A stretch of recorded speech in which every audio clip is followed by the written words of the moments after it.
अधिवेशन के पश्चात सुभाष चंद्र बोस और दक्षिण पंथी का समस्त झगड़ा किस प्रश्न पर केंद्रित हो गया था? कांग्रेस कार्यकारिणी समिति के गठन पर। कांग्रेस कार्यकारिणी समिति के गठन पर। द्वितीय विश्व युद्ध के संबंध में भारतीय राष्ट्रीय कांग्रेस की क्या नीति थी? पूर्ण स्वतंत्रता मिलने पर ब्रिटेन का सहयोग करेंगे। पूर्ण स्वतंत्रता मिलने पर ब्रिटेन का सहयोग करेंगे। यह क्वेश्चन पहले भी आ चुका है, इससे पिछले वाले चैप्टर में हमको लगता है आ चुका है। समझ गए? इसका सही उत्तर ए होगा। हाँ, गलत होगा, हो सकता है। व्यक्तिगत सत्याग्रह के तृतीय सत्याग्रही कौन थे? ब्रह्मदत्त थे। तृतीय सत्याग्रही थे ब्रह्मदत्त।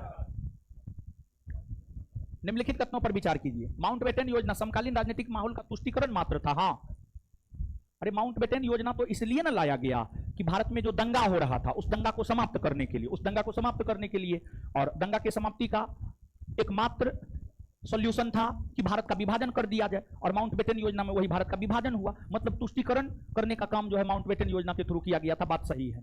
अधिनियम 1947 माउंटबेटन योजना का विस्तार है, यानी 1947 का भारतीय स्वतंत्रता अधिनियम माउंटबेटन योजना का विस्तार है। हाँ, माउंटबेटन योजना का यह विस्तार है, सही है। 1 और 2 दोनों सत्य है। निम्नलिखित में से अखिल भारतीय कांग्रेस समाजवादी पार्टी का वर्ष 1934 में पटना में संयोजक कौन था? पटना में संयोजक था जयप्रकाश नारायण। जयप्रकाश नारायण। जयप्रकाश नारायण। शिमला सम्मेलन से संबंधित निम्नलिखित कथनों पर विचार कीजिए। गांधी जी शिमला में मौजूद थे, फिर भी इस सम्मेलन में भाग नहीं लिए। हाँ, सही बात है। गांधी जी शिमला में मौजूद थे शिमला सम्मेलन के दौरान, लेकिन इसमें भाग नहीं लिए। इसमें भाग लिए थे कांग्रेस की तरफ से मौलाना अबुल कलाम आजाद, और मुस्लिम लीग यह चाहता था कि शिमला सम्मेलन में मुसलमान सिर्फ मुस्लिम लीग की तरफ से भाग ले, लेकिन कांग्रेस की तरफ से भी मुसलमान नहीं भाग लिया, जिस वजह से शिमला सम्मेलन असफल हो गया। सही है ये। यह सम्मेलन 25 जून से 14 जुलाई 1945 तक बुलाया गया था। हाँ, यह सम्मेलन 25 जून से 14 जुलाई 1945 तक चला था, और अंततः 14 जुलाई 1945 को लॉर्ड वेवेल ने इस सम्मेलन को असफल घोषित कर दिया। सही है। इस सम्मेलन में अनुसूचित जनजाति के नेताओं ने पृथक नामांकन का अधिकार मांगा था। हाँ, मांगा था, सही बात है। ये आंसर हो जाएगा 1, 2 एवं 3 सभी सत्य है। जानते हैं इसमें थोड़ा सा एरर है, ठीक है, टाइपिंग एरर है। शिमला सम्मेलन का आयोजन 1943 नहीं बल्कि 1945 कीजिए। यहां पर 1945 कीजिए, 1945, तभी इसका सही उत्तर मिल पाएगा, नहीं तो इसका सही उत्तर नहीं मिल पाएगा। 1943 की जगह 1945 कीजिए, और शिमला सम्मेलन का आयोजन 1945 में हुआ है। अब ये स्टेटमेंट सही हो जाएगा। कैबिनेट मिशन का भारत आगमन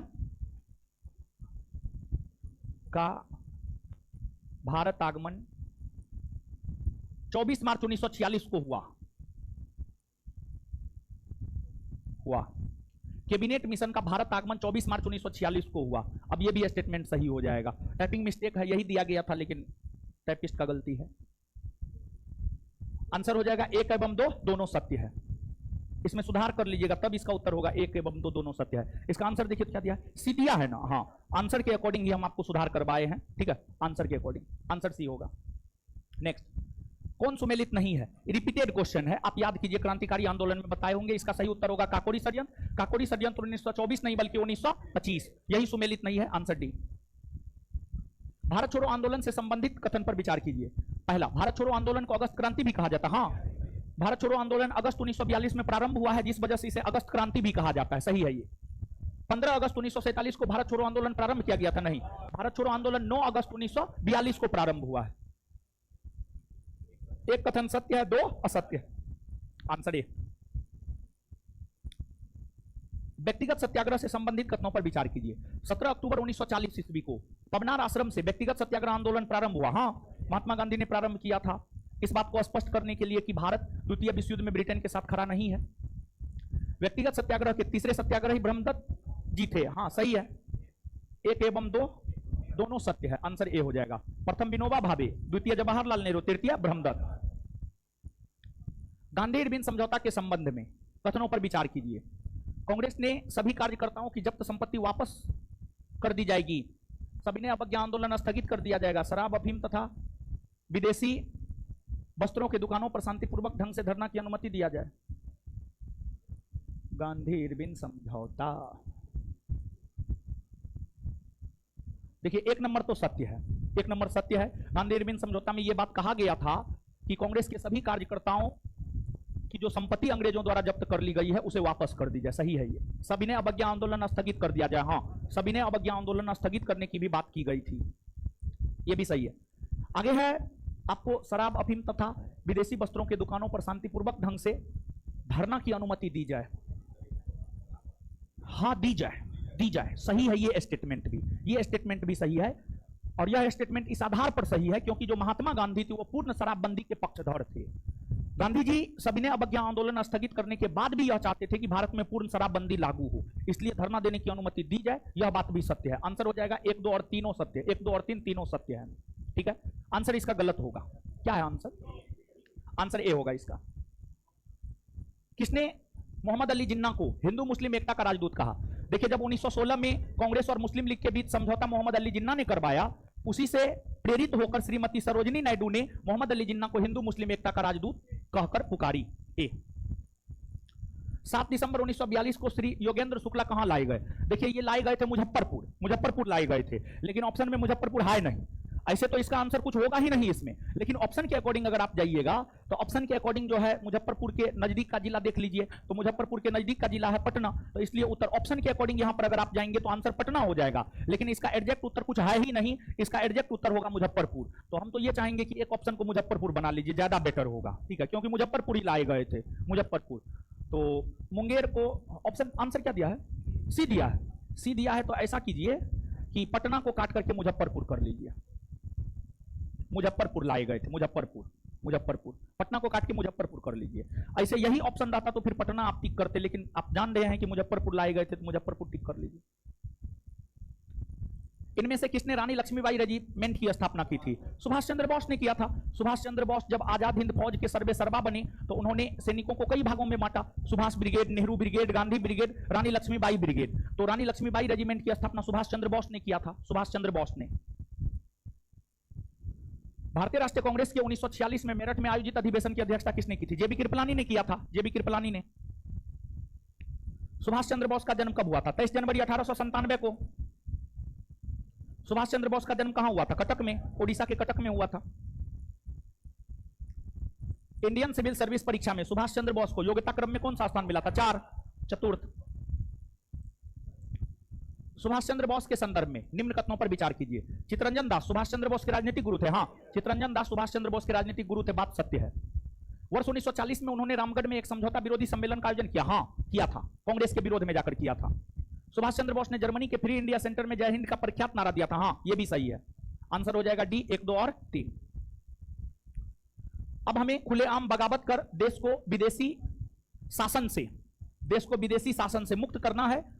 और साथियों, मैं आपका और अपने सभी देशवासी भाइयों और बहनों को इसमें शामिल होने के लिए आह्वान करता हूं। यह घोषणा सुभाष चंद्र बोस ने किया था, सुभाष चंद्र बोस ने किया था। सुभाष चंद्र बोस ने आजाद हिंद फौज का कार्यभार संभाला था 4 जुलाई 1943 को, 4 जुलाई 1943 को। सुभाष चंद्र बोस ने निम्नलिखित में से किस देश में आजाद हिंद रेडियो शुरू किया? जर्मनी में आजाद हिंद रेडियो की शुरुआत सुभाष चंद्र बोस ने किया था, जर्मनी में। किस भारतीय राष्ट्रवादी नेता ने जर्मनी और ब्रिटेन के बीच युद्ध को ऐसे ईश्वर प्रदत्त अवसर के रूप में देखा जिसमें भारतीयों को उस स्थिति का अपने हित में लाभ उठाने का मौका मिला था? सुभाष चंद्र बोस, सुभाष चंद्र बोस। आजाद हिंद फौज की पहली डिवीजन का गठन कब किया गया? 1 सितंबर 1942 को किया गया था, 1 सितंबर 1942 को। 21 अक्टूबर 1943 को सुभाष चंद्र बोस ने निम्नलिखित में से किस देश में स्वतंत्र भारत की अस्थायी सरकार की स्थापना की थी? सुभाष चंद्र बोस ने 21 अक्टूबर 1943 को स्वतंत्र भारत की अस्थायी सरकार का गठन सिंगापुर में किया था, सिंगापुर में किया था, सिंगापुर में, जिसे जर्मनी, जापान, ऑस्ट्रिया, हंगरी जैसे देशों ने मान्यता प्रदान किया था, सिंगापुर में किया था। आजाद हिंद फौज का गठन किनके या किसके विरुद्ध लड़ने के लिए किया गया था? भारत में ब्रिटिश के विरुद्ध लड़ने के लिए किया गया था, भारत में ब्रिटिश के विरुद्ध लड़ने के लिए किया गया था। नीचे दी गई ऐतिहासिक घटनाओं को कालक्रम के अनुसार व्यवस्थित करें तथा दिए गए कुछ का प्रयोग कर सही उत्तर चुनिए। भारत छोड़ो आंदोलन, अगस्त 1942, क्रिप्स मिशन योजना, मार्च 1942, नौसैनिक विद्रोह, फरवरी 1946, लाल किला मुकदमा, नवंबर 1945, नवंबर 1945, नवंबर 1945। तो देखिए इसमें क्या होगा, चलिए इसमें होगा 2, 1, 4, 3, 2, 1, 4, 3, यानी आंसर हो जाएगा बी, बी हो जाएगा बी। नेक्स्ट, नौसैनिक विद्रोह के लिए उत्तरदायी कारक थे नस्लीय भेदभाव, वरिष्ठ अधिकारियों द्वारा दुर्व्यवहार, दोनों सही कारण, आंसर है। नौसेना विद्रोह निम्नलिखित में से किस जहाज से शुरू हुआ था? आईएनएस तलवार। सुभाष चंद्र बोस ने इंडियन नेशनल आर्मी की स्थापना कहां की थी? सुभाष चंद्र बोस ने इंडियन नेशनल आर्मी की स्थापना कहां की थी? सिंगापुर या मलाया? ये कहां किया था ये बताइए तो। Captain Mohan Singh. Captain Mohan Singh Japan में किया था। सिंगापुर होगा इसका सही उत्तर, सिंगापुर। सुभाष चंद्र बोस किस वर्ष भारत से बाहर निकले थे? वर्ष 1941 में भारत से बाहर निकले थे, 1941। 1946 में भारतीय नौसेना के नाविकों ने कहां विद्रोह किया था? मुंबई में। 6 जुलाई 1944 को सुभाष चंद्र बोस ने निम्नलिखित में से किस स्थान से रेडियो पर बोलते हुए गांधी जी को संबोधित किया? भारत की स्वाधीनता का आखिरी युद्ध शुरू हो चुका है, राष्ट्रपिता भारत की मुक्ति के लिए इस पवित्र युद्ध में हम आपका आशीर्वाद और शुभकामना चाहते हैं। यह घोषणा रंगून से किया था सुभाष चंद्र बोस ने, रंगून से। आईएनए के सैनिकों द्वारा अप्रैल 1944 को भारतीय राष्ट्रीय सेना का झंडा कहां फहराया गया? मणिपुर के मोइरांग में फहराया गया था, मणिपुर के मोइरांग में। जनवरी 1941 ईस्वी में सुभाष चंद्र बोस अचानक गायब होने के पश्चात सर्वप्रथम किस देश पहुंचे? सर्वप्रथम वो रूस के मॉस्को पहुंचे थे, रूस पहुंचे थे सर्वप्रथम, रूस। रूस के बाद फिर जर्मनी के बर्लिन गए, ठीक है, सर्वप्रथम रूस पहुंचे थे। जय हिंद का नारा किसने दिया था? सुभाष चंद्र बोस ने। सुभाष चंद्र बोस ने सिंगापुर में दिल्ली चलो का नारा दिया था 1943 में, 1943 में, 1943 में। निम्नलिखित में से किसने 23 फरवरी 1946 को रॉयल इंडियन नेवी के विद्रोहियों को आत्मसमर्पण के लिए राजी किया? वल्लभ भाई पटेल और मोहम्मद अली जिन्ना। वल्लभ भाई पटेल और मोहम्मद अली जिन्ना। महात्मा गांधी को सर्वप्रथम राष्ट्रपिता किसने कहा था? सुभाष चंद्र बोस ने। कौन आजाद हिंद फौज से संबंधित नहीं है? आरसी दत्त। आरसी दत्त आजाद हिंद फौज से संबंधित नहीं है, इसका संबंध नौसैनिक विद्रोह से हुआ है। नौसैनिक विद्रोह के दौरान इसी को गिरफ्तार किया गया था, आरसी दत्त को ही गिरफ्तार किया गया था। कहां 21 अक्टूबर 1943 को स्वतंत्र भारत की आजाद हिंद सरकार की घोषणा की गई थी? सिंगापुर में की गई थी, सिंगापुर में। रिपीटेड क्वेश्चन है, इससे पहले भी ये क्वेश्चन आया है। वर्ष 1939 में कांग्रेस को छोड़ने के पश्चात सुभाष चंद्र बोस ने किस दल की स्थापना किया? फॉरवर्ड ब्लॉक की स्थापना किया, फॉरवर्ड ब्लॉक। वर्ष 1946 में आजाद हिंद फौज के लाल किले में दिल्ली के मुकदमे की पैरवी किसने नहीं की थी?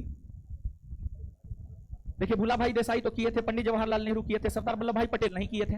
आंसर यही होगा। कैलाशनाथ काटजू भी किए थे, आंसर सी होगा, सरदार वल्लभ भाई पटेल। वर्ष 1939 में कांग्रेस को छोड़ने के पश्चात सुभाष चंद्र बोस ने किस दल की स्थापना की? रिपीटेड क्वेश्चन है, फॉरवर्ड ब्लॉक। सुभाष चंद्र बोस ने फॉरवर्ड ब्लॉक की स्थापना किस वर्ष की थी? वर्ष 1939, वर्ष 1939। फॉरवर्ड ब्लॉक की स्थापना किसने की थी? सुभाष चंद्र बोस ने। आईएनए मानसिक पुत्र था ज्ञानी प्रीतम सिंह और मेजर आईवाची फुजीवारा का, समझ गए। देखिए, इसी दोनों के द्वारा यह कहा गया था कि जो है आईएनए जैसे एक संगठन का स्थापना किया जाए, और उसके बाद यह बात कैप्टन मोहन सिंह के दिमाग में गया, और कैप्टन मोहन सिंह ने ही 1 सितंबर 1942 को जो है आईएनए का गठन किया। तो आंसर हो जाएगा 1 और 4। आईएनए किसके दिमाग की उपज थी और किसने इसकी स्थापना की? कैप्टन मोहन सिंह। भारतीय राष्ट्रीय सेना की स्थापना किस वर्ष हुई? 1942। आजाद हिंद फौज का प्रथम सेनापति कौन था? कैप्टन मोहन सिंह। आजाद हिंद सरकार के निर्माण की घोषणा की गई 21 अक्टूबर 1943 को, 21 अक्टूबर 1943 को। सुभाष चंद्र बोस ने स्वतंत्र भारत की अंतरिम सरकार की स्थापना की घोषणा की 21 अक्टूबर 1943 को। 1943 में आजाद हिंद फौज अस्तित्व में आई तत्कालीन मलय में। किस भारतीय क्रांतिकारी ने सुभाष चंद्र बोस को इंडियन नेशनल आर्मी के गठन में सक्रिय सहयोग किया? रास बिहारी बोस ने। आजाद हिंद फौज का प्रधान कार्यालय कहां था? रंगून में था, रंगून में। किसने कहा था तुम मुझे खून दो मैं तुम्हें आजादी दूंगा? सुभाष चंद्र बोस। अखिल भारतीय फॉरवर्ड ब्लॉक की स्थापना के लिए सुभाष चंद्र बोस से कौन जुड़े और आईएनए आंदोलन के साथ भी जुड़े रहे? सिलभद्र याची, सिलभद्र याची। बीपीएससी 2016 का पूछा हुआ क्वेश्चन है, 60 से 62 भी बीपीएससी। इनमें से किसने रानी लक्ष्मीबाई रेजिमेंट की स्थापना की थी? सुभाष चंद्र बोस ने। रिपीटेड क्वेश्चन है ये। किसने सुभाष चंद्र बोस को देश नायक कहा था? रविन्द्रनाथ टैगोर ने। 1938 में जब गुजरात के हरिपुरा अधिवेशन का सफल नेतृत्व सुभाष चंद्र बोस ने किया था, तो उसी पर जो है रविन्द्रनाथ टैगोर ने सुभाष चंद्र बोस को देश नायक कहा। वही महात्मा गांधी ने सुभाष चंद्र बोस को देशभक्तों का देशभक्त कहा था। आजाद हिंद फौज दिवस किस तिथि को मनाया जाता है? 12 नवंबर 1945, 12 नवंबर 1945। और जो 5 नवंबर से 11 नवंबर का सप्ताह है, इसे आजाद हिंद फौज सप्ताह के रूप में मनाया जाता है। 5 नवंबर से 11 नवंबर के सप्ताह को जो है आजाद हिंद फौज सप्ताह के रूप में मनाया जाता है, और आजाद हिंद फौज दिवस के तौर पर जो है 12 नवंबर 1945 को मनाया गया था। आजाद हिंद फौज के किस सैनिक को 7 वर्ष के कारावास का दंड दिया गया था? राशिद अली को। आजाद हिंद फौज के किस अधिकारी ने लाल किले पर चलाए गए मुकदमा का सामना नहीं किया? मोहन सिंह। मोहन सिंह सामना नहीं किया। कौन प्रसिद्ध आईएनए मुकदमे के वकील थे? भूलाभाई देसाई। दिल्ली के लाल किले में प्रसिद्ध आजाद हिंद फौज पर अभियोग चलाया गया था? नवंबर 1945। वर्ष 1945 हो जाएगा। वर्ष 1945 की प्रमुख घटनाएं निम्नलिखित थी। बेवेल योजना। बेवेल योजना रखा गया था 14 जून 1945 को। बेवेल योजना पर शिमला में सम्मेलन हुआ। बेवेल योजना रखा 45। वर्ष 1945 हो जाएगा।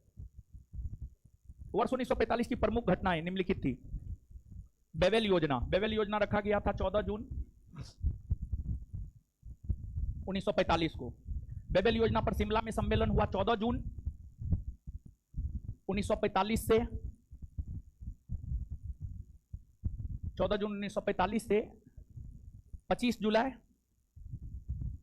1945। नौसैनिक विद्रोह फरवरी 1946। आजाद हिंद फौज मुकदमा नवंबर 1945। आजाद हिंद फौज मुकदमा यहां पर कर लीजिए, एक शब्द जोड़ लीजिए, मुकदमा। ठीक है, है आजाद हिंद फौज मुकदमा। और हाँ, इधर आ गया। हाँ, तो अब देखिए इसमें 1945 से संबंधित घटना है 1, 2 और 4। नौसैनिक विद्रोह जो है 1946 की घटना है। ठीक है, 1, 2 और 4 आंसर सी, 1, 2 और 4। आजाद हिंद फौज के अधिकारियों के उनके लाल किले में चल रहे मुकदमे में उनके पक्ष से निम्नलिखित में से किसने वकालत की थी? सर तेज बहादुर सप्रू ने किया था। सर तेज बहादुर सप्रू। सुभाष चंद्र बोस का राजनीतिक गुरु कौन था? सीआर दास। इलाहाबाद में संपन्न कांग्रेस कार्यकारिणी समिति की बैठक में निम्नलिखित सदस्यों में से एक सदस्य भारत के नाजीवाद, फांसीवाद तथा साम्राज्यवाद विरोधी निश्चित रूप के कारण जापान के विरुद्ध गुरिल्ला युद्ध की अपनी योजना के पक्ष में बहुमत जुटाने में सक्षम हुए थे। वे थे जवाहरलाल नेहरू। जापान द्वारा सुभाष चंद्र बोस को सौंपे गए अंडमान एवं निकोबार द्वीप समूह को क्रमशः किन नामों से जाना जाता है? शहीद द्वीप और स्वराज द्वीप। शहीद द्वीप और स्वराज द्वीप। अधोलिखित में से आजाद हिंद फौज के सिपाही को कोर्ट मार्शल के तहत सजायाफ्ता के बावजूद लॉर्ड वेवेल ने समकालीन परिस्थिति को भांपते हुए उनका दंड क्षमा कर दिया। गुरुबख्श सिंह का, प्रेम सहगल का, शहनवाज खां का। ये तो मोहन सिंह तो सामना ही नहीं किया था लाल किला मुकदमा का। तो 1, 3 और 4, 1, 3 और 4 आंसर है। रॉयल इंडियन नेवी के विद्रोह की शुरुआत कब हुई? 18 फरवरी 1946। 18 फरवरी 1946। नौसैनिक विद्रोह के दौरान सैनिक ने गिरफ्तार हुए किस नौसैनिक की रिहाई की मांग की थी? बीसी दत्त। बीसी दत्त। सुभाष चंद्र बोस की मृत्यु संभवतः किस हवाई अड्डे पर विमान दुर्घटना में हुई? ताइपेई हवाई अड्डा। सुभाष चंद्र बोस का निधन कब हुआ? 18 अगस्त 1945। 1919 का अधिनियम भारतीयों के लिए बेरियों का एक नया जाल है, किसने कहा था? सुभाष चंद्र बोस ने। लाल किला मुकदमा में कौन कौन से सैनिक शामिल थे? मोहन सिंह शामिल नहीं था, शहनवाज खां था, जीएस ढिल्लो था, गुरुबख्श सिंह ढिल्लो, प्रेम सहगल था। 2, 3 और 4, 2, 3 और 4 खत्म हो गया। एक बार क्वेश्चन नंबर, इस चैप्टर के क्वेश्चन नंबर 30 को देखिए। तो 30 का आंसर क्या करवाए हैं? क्वेश्चन नंबर 30 सिंगापुर करवाए हैं, सही है। एक बार क्वेश्चन नंबर 49 को देखिए। तो 1942 सही है, सही है। चलिए, इस प्रकार जो है आपका अब आपका काम क्या है? तो आपका काम है बार-बार इसका रिवीजन करना, और आपका कुछ भी काम नहीं है। अब आपका काम एक मात्र है बार-बार इसका रिवीजन करना, इसके अलावा आपका कुछ भी काम नहीं है। ठीक है, और देखिए आपको जो है जैसे आधुनिक भारतीय इतिहास में क्वेश्चन आंसर करवा दिया गया है, बहुत क्वेश्चन आंसर करवा दिया गया है। एक आध गो हमारे आंसर और अन्य बुकों के आंसर में डिफरेंस हो सकता है। 99% आंसर लगभग आपके आंसर में भी सही था। ओवरऑल अगर आप देखेंगे तो 1% आंसर जो है गलत था, उसके लिए आप लोग हाय तौबा मचा रहे थे। तो इसलिए जो है क्वेश्चन आंसर हमको करवाना पड़ा, और सब लोग को तो एप्लीकेशन पर जोर दिया ही गया है, ऑफलाइन वालों को भी, ऑनलाइन तो आप लोग है ही। तो जो प्राचीन का क्वेश्चन आंसर है और जो मध्यकालीन भारतीय इतिहास का क्वेश्चन आंसर है, कुछ दिनों में फाउंडेशन बैच में प्राचीन पढ़ा रहे हैं, उसमें क्वेश्चन आंसर भी करवा रहे हैं। प्राचीन भारतीय इतिहास में टोटल 13 चैप्टर है जिसमें 8 चैप्टर का क्वेश्चन आंसर करवा चुके हैं, और मध्यकालीन भारतीय इतिहास में 9 से 10 चैप्टर है जिसमें 5 चैप्टर का क्वेश्चन आंसर करवा चुके हैं। जैसे फाउंडेशन बैच में क्वेश्चन आंसर प्राचीन और मध्यकालीन दोनों का खत्म हो जाएगा, दोनों का पूरा हो जाएगा, तो वो वीडियो जो है आपके बैच में अवेलेबल करवा देंगे पीडीएफ के साथ। जो पीडीएफ करवाए हैं, जो प्राचीन भारतीय इतिहास का क्वेश्चन आंसर फाउंडेशन बैच में करवाए हैं, वो हम आपको अवेलेबल करवा देंगे। तो इससे होगा क्या कि आपको पूरे इतिहास का सब्जेक्टिव और ऑब्जेक्टिव दोनों मिल जाएगा, और जब हम अपलोड करवाएंगे तो हम आपको सूचना दे देंगे। तो आप जो है, आपको जैसे ही सूचना मिलेगा तो जो प्राचीन भारतीय इतिहास का क्वेश्चन आंसर है उसका भी वीडियो आप देख लीजिएगा, और मध्यकालीन भारतीय इतिहास का क्वेश्चन आंसर है उसका भी वीडियो जो है आप देख लीजिएगा। प्राचीन और मध्यकालीन का क्वेश्चन आंसर हम आपको यहाँ पर नहीं करवाएंगे। प्राचीन और मध्यकालीन के वनिस्पत आधुनिक भारतीय इतिहास ज्यादा महत्वपूर्ण था, और इसलिए इसका क्वेश्चन आंसर भी पूरा का पूरा जो है हम आपको करवाए हैं। और अब जरूरत यही है कि भटकाव से बचा जाए और इसी का बार बार रिवीजन किया जाए। भटकाव से बचा जाए, जीवन में बहुत सारा चीज डिस्ट्रक्शन का कारण बनता है, तो डिस्ट्रक्शन से बचिए और इसी का बार बार रिवीजन कीजिए। आपको जो पूरा इतिहास पढ़ाया गया है, आपको जो पूरा बायोलॉजी पढ़ाया गया है, पूरा केमिस्ट्री पढ़ा दिया गया है, फिजिक्स चल रहा है, पॉलिटी चल रहा है, इसके बाद जो है ज्योग्राफी की अगर हम बात करें तो ज्योग्राफी की भी शुरुआत जो है आपके बैच में हम कर दे रहे हैं। ज्योग्राफी की शुरुआत आपके बैच में कर दे रहे हैं, और ज्योग्राफी की शुरुआत जो है आपको आपके बैच में सोमवार से, ये जो आने वाला सोमवार है, इसके बाद तो मेरा क्लास सोमवार को ही होगा। आने वाला जो सोमवार है, कल परसों परसों हाँ कल परसों परसों आज क्या तारीख है, 15 16 17 18 तारीख, 18 सितंबर से आपके बैच में ज्योग्राफी की शुरुआत करने जा रहे हैं। और ज्योग्राफी का नोट उससे पहले जो है आपको हम दे देंगे, और साथ ही साथ जो है सब्जेक्टिव पढ़ाते जाएंगे। और ऑब्जेक्टिव बिहार दरोगा 3 से 5 बैच में ऑब्जेक्टिव भी करवाए हैं, तो ऑब्जेक्टिव नहीं करवाएंगे, ऑब्जेक्टिव का वीडियो एप्लीकेशन पर अपलोड कर देंगे। ऑब्जेक्टिव में हर चैप्टर में लगभग 1 से 2 दिन लग जाएगा, तो फिर ज्योग्राफी भी काफी लंबा खींचा जाएगा, जल्दी खत्म हो जाए। इसी को लेकर जो है सब्जेक्टिव पढ़ा देंगे, समझा देंगे, नोट आपको मिल जाएगा सोमवार से पहले आपके एप्लीकेशन पर, संस्थान के टेलीग्राम चैनल पर, और साथ ही साथ जो है आपको ऑफिस में, संस्थान के ऑफिस में जो है आपको ज्योग्राफी का पूरा नोट अवेलेबल करवा देंगे। सोमवार को आप आएंगे तो आप ज्योग्राफी का नोट लेकर आएंगे, सोमवार से जो है आपको ज्योग्राफी की शुरुआत करेंगे। और अगर आप परीक्षा दे रहे होंगे और क्वेश्चन बैंक और देख रहे होंगे तो आप यह पाए होंगे कि ज्योग्राफी में, बिहार दरोगा परीक्षा में इंडियन ज्योग्राफी का वेटेज ज्यादा है, वर्ल्ड ज्योग्राफी का बहुत कम वेटेज है। कभी पूछता भी है, कभी नहीं भी पूछता है, और अगर प्रश्न पूछता भी है तो एका दुक्का प्रश्न पूछता है, बहुत ज्यादा प्रश्न आपको नहीं पूछता है बिहार दरोगा परीक्षा में वर्ल्ड ज्योग्राफी से। ये बात कोई कहने का नहीं है, ये बात आप जाकर देख सकते हैं, क्वेश्चन बैंक मार्केट में है, क्वेश्चन बैंक देख करके आप ये कर सकते हैं। तो इसलिए जहां तक ज्योग्राफी का सवाल है तो इंडियन ज्योग्राफी हम आपको पढ़ाएंगे, वर्ल्ड ज्योग्राफी में वैसे टॉपिक जहां से प्रश्न पूछने की संभावना होती है, जहां से प्रश्न पूछा जाता है, उससे थोड़ा बहुत हम आपको अवगत करवा देंगे, लेकिन हम आपको बता दें कि हम आपको पढ़ाएंगे सिर्फ इंडियन ज्योग्राफी, ठीक है। और इसके बाद जो है आपके सिलेबस के समाप्त होने को लेकर हम जानकारी दे दें कि आपका सिलेबस जो है छठ तक में, छठ की छुट्टी तक, छठ से पहले प्रयास रहेगा खत्म कर देने का, छठ से पहले प्रयास रहेगा आपका सिलेबस जो है खत्म हो जाए। और अगर छठ तक में खत्म नहीं होता है तो दशहरा की छुट्टी में, छठ की छुट्टी में एक्स्ट्रा क्लास लगवा देंगे, और एक्स्ट्रा क्लास लगवा करके जो है दशहरा और छठ की छुट्टी में, दशहरा और छठ में फाउंडेशन बैच बंद हो जाएगा। ऐसे भी बैच बंद नहीं करेंगे तो फाउंडेशन का बच्चा तो भाग ही जाता है, ठीक है। आशा करते हैं आप लोग नहीं भागेंगे, लेकिन आप लोग भी भाग नहीं जाते हैं, समझ गए। अगर नोटिफिकेशन आ जाएगा तो आप नहीं भागिएगा, ये तो पूरा विश्वास है हमको, लेकिन अगर नोटिफिकेशन नहीं आया तो आप लोग भी भाग जाइएगा, समझ गए। और देखेंगे विद्यार्थी का उपस्थिति अगर रहेगा तो फिर दशहरा और छठ की छुट्टी में एक्स्ट्रा क्लास लगवाएंगे, अगर उपस्थिति नहीं रहेगा तो फिर क्लास नहीं लगवाएंगे। तो आपकी उपस्थिति के ऊपर डिपेंड करेगा एक्स्ट्रा क्लास लगेगा या नहीं लगेगा, समझ गए। और आपको छठ तक में सिलेबस खत्म हो जाएगा, ठीक है, छठ तक में सिलेबस खत्म हो जाएगा। और आपके बैच में अगर इंडियन पॉलिटी की बात करें तो इंडियन पॉलिटी जो हमको लगता है संघ का शासन तक एक बार खत्म हो चुका है, उससे आगे नहीं हुआ है, और फिर दूसरी बार में मौलिक अधिकार चल रहा है, ठीक है, दूसरी बार में मौलिक अधिकार चल रहा है। तो पॉलिटी खत्म नहीं हुआ है, लेकिन पॉलिटी दोबारा हो रहा है, खत्म नहीं हुआ लेकिन फिर भी पॉलिटी जो है आपको दोबारा हो रहा है। तो आगे जो है पॉलिटी भी आपका खत्म ही हो जाएगा, खत्म तो होगा ही, हमारी तरफ से तो खत्म होगा ही, संस्थान की तरफ से तो सिलेबस खत्म होगा ही। संस्थान की तरफ से सिलेबस खत्म होना कोई बहुत बड़ा मायने नहीं रखता है, आप कितना खत्म किए हैं, आपको कितना याद है, ये चीज बहुत अधिक मायने रखता है। और आधुनिक भारतीय इतिहास थोड़ा भास्ट हो गया है, प्राचीन और मध्यकालीन की तुलना में आधुनिक भारतीय इतिहास थोड़ा भास्ट हो गया है, तो खैर कोई दिक्कत नहीं है, भास्ट हो गया है तो नॉलेज कभी खराब नहीं होता है, नॉलेज कभी बेकार नहीं जाता है, कहीं ना कहीं आपको जो है काम हो ही जाएगा। और आधुनिक भारतीय इतिहास में आपको अगर सब्जेक्टिव का रिवीजन करने में ट्रबल होता है, कठिनाई का सामना करना पड़ता है, तो इस स्थिति में जो है आप आधुनिक भारतीय इतिहास का जो ऑब्जेक्टिव है, ऑब्जेक्टिव का आप बार-बार रिवीजन करें, ऑब्जेक्टिव का आप बार-बार रिवीजन करें, और साथ ही साथ जो अन्य बैच में आधुनिक भारतीय इतिहास का नोट दिया गया है उसको लेकर के आप पढ़ें। अगर ये नोट आपको भारी लगता है, भारी भरकम लगता है, आपको लगता है कि यहाँ से हम नहीं कर पाएंगे, तो 5 से 7 एसआई बैच में जो आधुनिक भारतीय इतिहास का पतला सा नोट दिया गया है उसका लेकर के जो है आप रिवीजन करें, समझ गए। और साथ ही साथ एक बात हम आपको पहले भी बताए होंगे, छठ तक में लगभग सब दरोगा बैच खत्म हो रहा है, पहला दूसरा तीसरा, समझिए, पहला दूसरा तीसरा सब दरोगा बैच खत्म हो रहा है। देखिए आपका बैच सबसे पहले शुरू हुआ, लेकिन आपके बैच में जो है बहुत सारी अनियमितताएं हुई, बहुत ज्यादा क्लास बंद रहा, और साथ ही साथ जो है सुबह जो 8 से 10 टेस्ट हम ऑर्गेनाइज किए थे, उस टेस्ट में हम पार्टिसिपेट करते थे, जिस वजह से भी आपका क्लास बहुत ज्यादा डिस्टर्ब रहा। लेकिन जब से उस टेस्ट में हम आना बंद किया तब से हमको नहीं लगता है क्लास डिस्टर्ब रहा है, तब से क्लास ना के बराबर डिस्टर्ब रहा है। वो एक मेरा गलती था कि जो है एक गलती हम कर दिए थे, लेकिन बाद में जाकर के जब एहसास हुआ तो हम उसमें सुधार भी किए, समझ गए। तो जीवन में कभी काल कोई डिसीजन गलत हो जाता है, लेकिन जब एहसास हो जाए कि गलत हो गया है तो फिर उसमें सुधार कर लिया जाए, तो उसी में बेहतरी है। तो छठ तक और बाद बाकी जो 3 से 5 एसआई बैच है, 5 से 7 एसआई बैच है, उस सब में मैक्सिमम सिलेबस का मैक्सिमम पार्ट खत्म हो गया है। आपके बैच में जितना अनियमितता रहा उतना उन दोनों बैचों में कोई अनियमितता नहीं रहा, जिस वजह से उसका सिलेबस काफी फास्ट खिंचाया है, समझ गए। तो तीनों दरोगा बैच जो है छठ तक खत्म हो जाएगा, और इसके बाद जो है जब तीनों दरोगा बैच खत्म हो जाएगा तो तीनों दरोगा बैच के सिलेबस जब खत्म हो जाएंगे, खत्म होने के बाद एक टेस्ट ऑर्गेनाइज होगा, एक टेस्ट ऑर्गेनाइज होगा जिस टेस्ट में तीनों दरोगा बैच के ऑफलाइन छात्रों को छांटा जाएगा, और उस टेस्ट में जो आपको पढ़ाया गया है, जो बतलाया गया है, वही से क्वेश्चन रहेगा। और उसमें जो ऊपर से होंगे, जैसे रिजल्ट आता है तो रिजल्ट में ऊपर से जो कैंडिडेट होते हैं जिनका ज्यादा मार्क होता है उसको चुन लिया जाता है, जिसका कम मार्क होता है उनको जो है डिस्क्वालीफाई घोषित कर दिया जाता है। तो उसी प्रकार से तीनों दरोगा बैच का सिलेबस खत्म होने के बाद छठ के बाद एक टेस्ट ऑर्गेनाइज करवाएंगे और ऊपर से जो टॉप लड़का लड़की होगा उसको चूज करके जो है उस पर आगे भी मेहनत जारी रखा जाएगा। यानी सिलेबस खत्म होने के बाद भी हम आपको अपने से दूर नहीं करेंगे, हम आपको अपने साथ रखेंगे।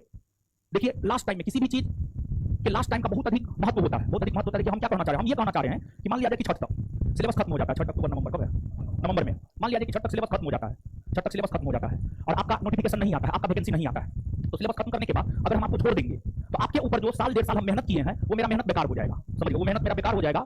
तो इसलिए तीनों बैच पर जो साल डेढ़ साल हम मेहनत किए हैं वो मेहनत बेकार ना हो, इसको लेकर के जो अच्छे बच्चे हैं, सभी को नहीं, पहले भी हम आपको बोले सभी को नहीं, बल्कि जो अच्छे बच्चे हैं, जो पढ़ने में अच्छा है, जो जितना पढ़ाया गया है उतना किया है, उन बच्चों को चूज करके, उन बच्चों को सिलेक्ट करके उनके लिए 3 टाइम में से, सुबह 10 से 12, 3 से 5, 5 से 7, तीनों टाइम में से एक टाइम निर्धारित कर देंगे, तीनों टाइम में से एक टाइम जो निर्धारित कर देंगे और उस टाइम में जो है सिलेबस के अलावे कुछ प्रश्न 5, 10, 15 प्रश्न परीक्षा में 5, 10, 15, 20 प्रश्न परीक्षा में अलग हट करके पूछा जाता है। तो सिलेबस के अलावे जो 5, 10, 15 प्रश्न अलग हट करके पूछा जाता है उसको लेकर के हम उनके साथ मेहनत करेंगे, साथ ही साथ उनको पूरे सिलेबस का रिवीजन करवाएंगे, उनके लिए होमवर्क सीरीज चलवाएंगे और टेस्ट आयोजित करवाएंगे, वीकली एक टेस्ट आयोजित करवाएंगे। और देखिए आपको जो है आपके बैच में टोटल 35 टेस्ट हम बोले थे, 33 टेस्ट आपका हो चुका है, 2 और टेस्ट होगा। बीच में आपका बहुत सारा टेस्ट हुआ है, क्लास टेस्ट हुआ है या नहीं हुआ, बहुत सारा टेस्ट हुआ है, समझ गए। तो हम आपको पूरी तरीके से तैयार करने का प्रयास किए हैं। देखिए जब आप कोई काम करते हैं तो कहीं पर गलती होता है, कहीं पर सही होता है, जैसे जीवन है, जीवन में उतार चढ़ाव आते रहता है। तो जो है आपको जो पिछले 1 साल से लगभग जुलाई में कब बैच शुरू हुआ था, जुलाई को बैच शुरू हुआ था, 1 साल से काफी अधिक समय हो गया है, 1 साल से काफी अधिक समय हो गया है, 1 साल से ज्यादा समय हो गया है। तो इस दौरान जो है बहुत सारा चीज आप देखे होंगे और इस अवधि के दौरान बहुत कम ही ऐसे छात्र और छात्रा होंगी जो रेगुलर क्लास किए होंगे, रेगुलर जुड़े होंगे, रेगुलर पढ़ाई कर रहे होंगे। मैक्सिमम ऐसे छात्र होंगे जिनमें रेगुलरिटी नहीं होगा, मैक्सिमम ऐसी छात्राएं होंगी जिनमें रेगुलरिटी नहीं होगा। और आप इस बात को अपने दिमाग में बैठा ले, ऑनलाइन या ऑफलाइन जो भी छात्र हैं, आप जिस भी रूप में आप पढ़ रहे हैं, अगर आप में रेगुलरिटी नहीं है तो आप कुछ भी नहीं है, आपसे कुछ नहीं हो सकता है।